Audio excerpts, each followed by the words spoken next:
Hello everyone, I am Aditya Gupta and I am in CA Intermediate. I cleared my CA Foundation in June 22 attempt and आज की इस video में मैं आपको बताऊँ कि मेरी क्या स्ट्रेटजी थी टू क्लियर CA फाउंडेशन, मैंने क्या क्या मिस्टेक्स की थी जो आप ना करो और some tips to clear your CA foundation. So चलिए इस वीडियो को शुरू करते हैं। सबसे पहले मैं बता दूँ कि इस वीडियो को मैं दो पार्ट में डिवाइड करता हूँ। फर्स्ट पार्ट ये कि मैंने क्या क्या मिस्टेक्स की थी और मेरी क्या स्ट्रैटेजी थी। सेकेंड पार्ट ये कि आप क्या क्या कर सकते हो, some tips to clear your CA foundation. So चलिए इस वीडियो को शुरू करते हैं। My first mistakes is do not plan.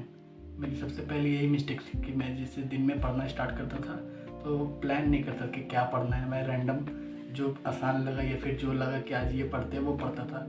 आपको क्या करना है, सबसे पहले सुबह उठ के पहले टू डू लिस्ट बनाना कि हाँ आज अकाउंट्स का ये पढ़ना है, लॉ का ये टॉपिक पढ़ना है, ऐसे। तो फिर प्लान नहीं करोगे तो रैंडम पढ़ोगे तो फिर नहीं हो पाता है।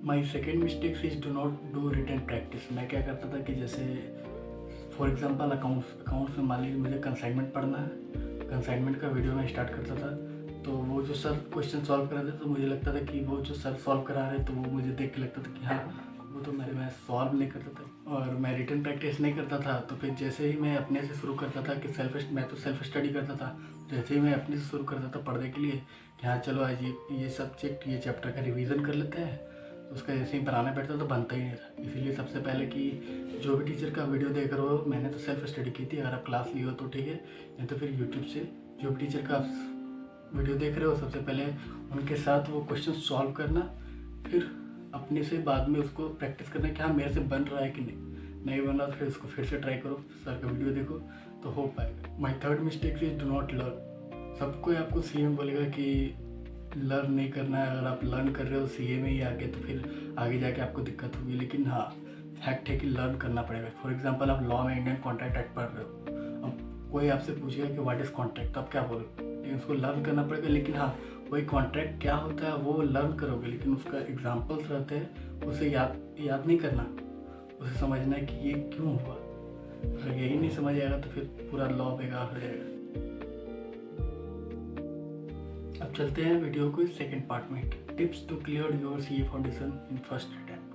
सबसे पहले must do revision on a regular basis. अगर आप दिन भर जो पढ़ते हो वो रात में अगर एक बार ओवरव्यू नहीं करते हो, उसे देखते नहीं हो तो फिर वो अगले दिन आपको माइंड में नहीं रहेगा, वो भूल जाओगे। और फिर अगले दिन सुबह नया चीज़ स्टार्ट करने से पहले जो कल पढ़े थे उसको एक बार सिर्फ देख लेना, उसके बाद स्टार्ट करना। वैसे ही हर दिन करोगे। फिर मंडे टू सैटरडे आपको सिर्फ पढ़ना है और फिर संडे को रिवीजन करना है। न्यू कुछ नहीं पढ़ना संडे को जो मंडे टू सैटरडे पढ़ा हुआ है वो संडे को उसको पूरा अच्छा से रिवाइज करना है। तभी वैसे ही हर संडे करोगे तभी हो पाएगा। Second tips is must make summary notes of each chapter.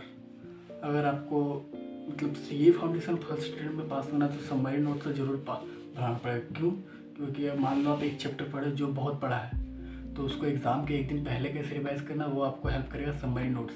जैसे मैंने बनाया हुआ जो आपको स्क्रीन में शो हो रहा होगा उस समरी नोट्स अगर आप बोलोगे तो मैं अपने चैनल के डिस्क्रिप्शन में दे दूंगा कि मैंने कौन सब्जेक्ट के कैसे समरी नोट्स बनाए थे, आप देख लेना एक बार, ठीक है। समरी नोट्स का ये बेनिफिट है कि आपको रिवीजन करने में जो संडे को रिवीजन करोगे उसमें टाइम बचाएगा। फिर आपको एग्ज़ाम के एक दिन पहले सारा चीज़ तो एक बार में नहीं पढ़ पाएगा बुक से, तो वो समरी नोट्स हेल्प करेगा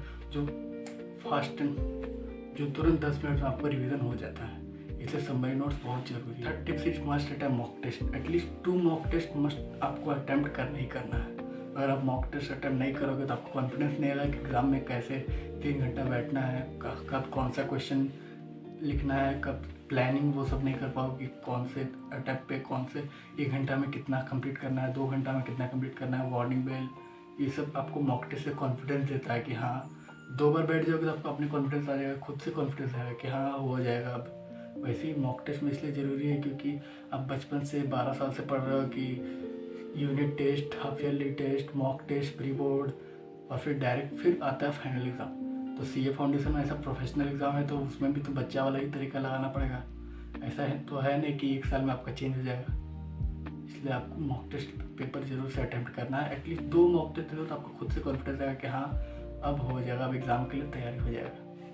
एक बोनस टिप्स भी मैं देना चाहूँगा कि आपको CA फाउंडेशन में अकाउंट्स और लॉ जरूर से अच्छा से पढ़ना है, सिर्फ पास होने के लिए नहीं, क्योंकि वो बेस है सीए के इंट्रेंस एग्ज़ाम के लिए। क्योंकि फाउंडेशन एक तरह का सीए का इंट्रेंस एग्ज़ाम है, इंटर में लॉ बहुत चेंज है, इसलिए आपको लॉ में बेस बनाना पड़ेगा। जो कॉमर्स स्टूडेंट है उसको अकाउंट्स में दिक्कत नहीं होगा, लेकिन जो नॉन कॉमर्स स्टूडेंट है उसको अकाउंट्स में ही बेस बनाना पड़ेगा, इसलिए अकाउंट्स और लॉ अच्छे से पढ़ना है। बाकी मैथ्स और इकोनॉमिक्स में तो दिक्कत नहीं होना चाहिए, लेकिन मैथ्स में सिर्फ स्कोर करना है, पास वर्क तो आप कर सकते हैं, कोई दिक्कत नहीं, लेकिन लॉ और अकाउंट्स में जरूर से बेस बनना चाहिए अच्छा से, तब आगे जाके आपको दिक्कत नहीं होगी।